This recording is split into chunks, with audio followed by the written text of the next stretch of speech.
So let's start at the very beginning. Kim Dotcom, he was born Kim Schmitz in Kiel, West Germany, back in 1974. And though the Kiel of the 70s might not immediately scream tech haven, it was there that Kim's fascination with technology began.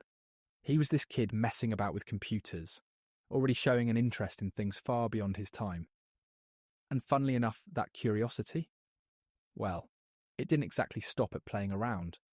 It crossed over into the, let's call it, shady side of the digital landscape. Shady is the right word. As a teenager, Kim built a name for himself as a hacker. Some of his early claims talk about bypassing NASA's and Citibank's security, though not all of those, let's say, achievements, are fully verified now. But it was clear even then that he wasn't just a hobbyist. He had an entrepreneurial streak, which, though not always lawful, foreshadowed the tech empire he'd later assemble. Absolutely. And speaking of that empire, it brings us to 2005, when Kim launched Megaupload, a file hosting service that completely redefined how people shared content online. I mean, if you wanted to share a video file, a ton of photos or music with your friends, Megaupload was where you went. Remember those download countdown timers? Loved by users, loathed by the entertainment industry. Oh, and loathed for good reason too. By 2012, Megaupload was responsible for an estimated 4% of the entire internet's traffic. Can you imagine that? At its peak, it had over 50 million daily users. But of course, with that kind of scale, it started stepping on a lot of toes, especially in the music and film industries. Yeah, for users, it was revolutionary. It wasn't just convenience, it was cost-effective and global. But for copyright holders, it was, well, a nightmare. You see, much of what got traded on Megaupload weren't home videos or vacation snaps. They were, what else? Pirated movies, music, games. It's like a giant loophole suddenly appeared in the system. Right, and Kim positioned himself as this sort of Robin Hood of the digital age. He did everything in excess. He even released theme songs for Megaupload with big pop stars in the videos. It's wild to think about the cultural sway he had during those days. But, as many would argue, success and controversy often walk hand in hand, especially when laws around digital copyrights are involved. It set the stage for some pretty major clashes down the line. And those clashes weren't small by any measure. It's not just about people uploading files, this was about reshaping global media consumption. Kim.com became both the hero and the villain of this story, depending on who you asked. One thing's certain, though, his rise reshaped the way we think about the internet, and ultimately, it caught the attention of some very powerful adversaries. It was only a matter of time before the backlash to Kim.com's rise caught up with him. And on January 20th, 2012, that moment came crashing down, literally. In Coatesville, New Zealand, his mansion, or should I say fortress, became the scene of one of the most dramatic police raids in modern history. Picture this: 76 officers, 2 helicopters, and even a special anti-terrorism unit, all mobilised for one man. Yeah, it was like a scene out of an action movie. The officers scaled walls, broke down doors, and even had helicopters circling above. For anyone watching, it must have looked over the top, like they were apprehending some high-risk fugitive. Except the charges, they boiled down to, what? Copyright infringement and alleged racketeering. Not exactly Bond villain material. Exactly. And Kim himself? Well, he later said he thought it was a joke.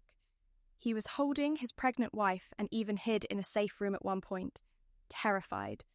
But the authorities weren't messing around. They seized luxury cars, froze bank accounts, and, made sure the world knew they'd taken down the supposed king of online piracy. It was loud and public, like a warning shot to others in the tech world. And that's where it gets really messy. The raid wasn't just dramatic, it was legally questionable from the start. The New Zealand courts later ruled parts of it were, frankly, illegal. The warrants used? Too broad. And then there was the mishandling of data, with hard drives literally shipped to the FBI. That raised even more eyebrows.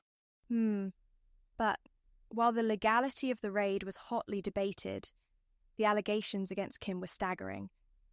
The US claimed he orchestrated one of the biggest copyright infringement networks ever, arguably costing Hollywood billions. Racketeering, wire fraud, and they even accused him of running Megaupload like it was some kind of digital mafia. Yet, when Kim spoke, he framed himself as the scapegoat. Hollywood's public enemy number one, targeted for challenging their business model. Well, scapegoat or not, the legal weight was immense. The US wanted his extradition, and they weren't taking no for an answer. There were countless hearings, appeals. It practically became its own legal saga. Remember, this wasn't just about Kim, it was about how we define crime in the digital age. What's legitimate sharing? And where does piracy begin or end? And while the courts clashed, so did public opinion. To some, Kim was a brilliant disruptor, even a hero standing up to corporate greed. To others, he was a pirate, no better than someone breaking into theatres and stealing reels. The debate around him wasn't just legal, it was cultural. And amidst it all, Kim seemed oddly resilient. After all the chaos, the raid, the legal battles, and the polarising opinions, you might think Kim.com would retreat quietly. But no, Kim wasn't one to back down. In 2013, just over a year after the takedown of Megaupload, he was back with another bold move, the launch of Mega. And this time he upped the ante with built-in encryption, giving users a way to claim plausible deniability. Quite the comeback, wouldn't you say? Right. It was a strategic pivot. With Mega, he wasn't just creating another file hosting service.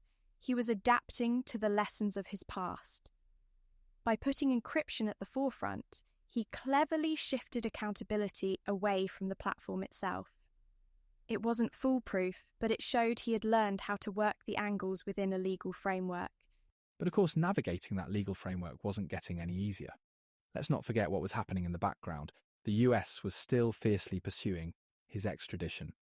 Fast forward to 2020, the New Zealand Supreme Court ruled he could, in fact, be extradited to face charges in the US, though it also allowed him to challenge the decision through a judicial review. Talk about a crossroads, huh? Yeah, and it was so much bigger than just one man. The case became a lightning rod for debates over internet freedom, digital rights, and the reach of copyright law. To some, Dotcom symbolised resistance against overreach by Hollywood and the US government. But others saw a very different picture, a man who profited greatly from a model built on shaky ethical ground. And Kim? Oh, he leaned into being the martyr. Publicly, he painted himself as a freedom fighter, as someone standing up for a freer, more resilient internet. He called out what he saw as governmental overreach, likening his situation to a battle for personal liberty in the digital age. It was dramatic, it was grandiose, it fit his persona perfectly. It did, and that persona divided people. Some rallied behind him, believing he championed the little guy against powerful corporations. Others, though, saw his framing as a careful distraction from his own financial gain.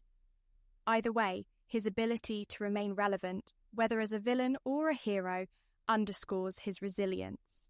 And that's the thing about Kim.com. Love him or hate him, you couldn't ignore him. His story weaves through technology, law, and culture. And it raises tough questions about what kind of digital world we want to build. Is it one that prioritises access and freedom, or one that tightly controls the flow of content? Exactly. In many ways, Kim.com's saga reflects the growing pains of the internet itself. And while his future remains uncertain, with extradition still looming, it's clear his impact has already altered the landscape, for better or worse. And with that, we've reached the end of Kim.com's winding, controversial journey. For now, at least. Thank you for listening, and we'll catch you next time.